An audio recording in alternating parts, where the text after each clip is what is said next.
عائشہ صدیقہ رضی اللہ عنہ فرمائی چې دا آیت د مؤذنینو باره کې دی چې مؤذن هم انسان نیکی لار طرف ته رابلي، حی علی الصلاة حی علی الفلاح. نو گویا کې د مؤذن د آواز چې خلق رابلي دا ډېر بهترین آواز دی چې خلق جماعت طرف ته او د الله د کامیابی طرف ته مونځ چې کوم عظیم عبادت دی هغې طرف ته یې رابلي. د مؤذنینو باره کې چې دی دا آیت هم دی، دا شان مختلف احادیث هم راغلي دي. یو روایت کې راځي چې د دوی با صفا ښکاري سټونه به یې اوږدی، دا به د دوی یو علامت وي، او چې کوم ځای پورې د آواز رسي د هغه ځای پورې چې څوک هم د آواز اوري، که هغه انسانان دي، که هغه جنات دي، که هغه چرند پرند وچ او چې دی لامده، دا هر څه د ده په حق کې چې دی قیامت په ورځ ګواهي ورکوي.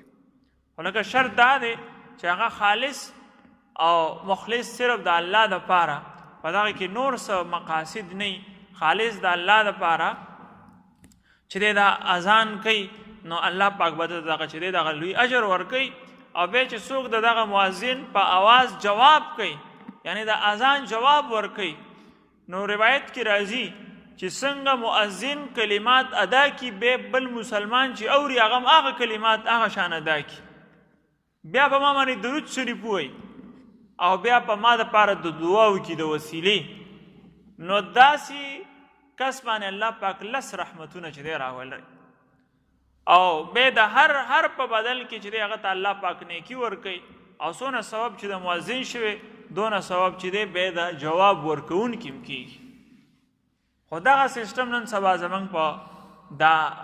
دې دور کې ختم شوی دی. اذان شوري څوک خبرې مبرې نه بندوي، خبرې اترو کې خلک مبتلا،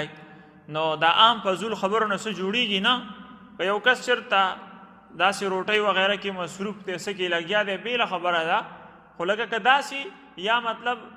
چې دی بهر ته تللی دی، نو هغه ټیم کې چې دی جواب نشي ورکولی، بېله خبره. خو که سړی داسې ناست دي، داسې روانې خپلې خبرې اترې نه هغه دې بندې کړي او د قرآن جواب د اذان جواب دې ورکوي. او بلکې بعضو علماو دې پورې هم لیکلي چې قرآن دې هم بند کړی شي، ځکه چې قرآن هم د الله کلام دی، اوس هم الله طرف ته رابلل کېږي لږ سات. نو د دغې اهتمام په وجه باندې که تلاوت چونکې کېږي، نو دغه خپل منځ کې ټسل راځي، لہذا دغه دې بند کړي تلاوت او قرآن ته د اذان طرف ته دې متوجه شي، د هغې جواب دې ورکړي. نو دونه لوی اجر انسان ضایع کوي چې د مؤذن عمره اجر الله پاک چې دی هغه جواب ورکوونکي ته هم ورکوي. او نور هم دې باره کې چې دی ډېر زیات فضایل راغلي دي چې د اذان په ټیم کې خاموشي دا ډېر بهترین عمل دی. نو دا د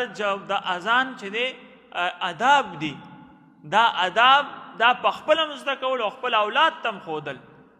چې کور کې ته خبرې اترو کې مبتلا او اذان شروع شي، نو ته خلکو ته چپ شي اذان دی، نو کوم ماشومان چې هغوی ته هم د اذان اهمیت معلوم شي چې د اذان په ټیم کې خاموشه کېدل پکار دي. بیا که ماشومان ځان له لوبې کوي، خو چې کله اذان شي نو یو بل ته به وایي خاموش دی اذان دی، ځکه چې پرون موږ پلار مور منې کړي وو د اذان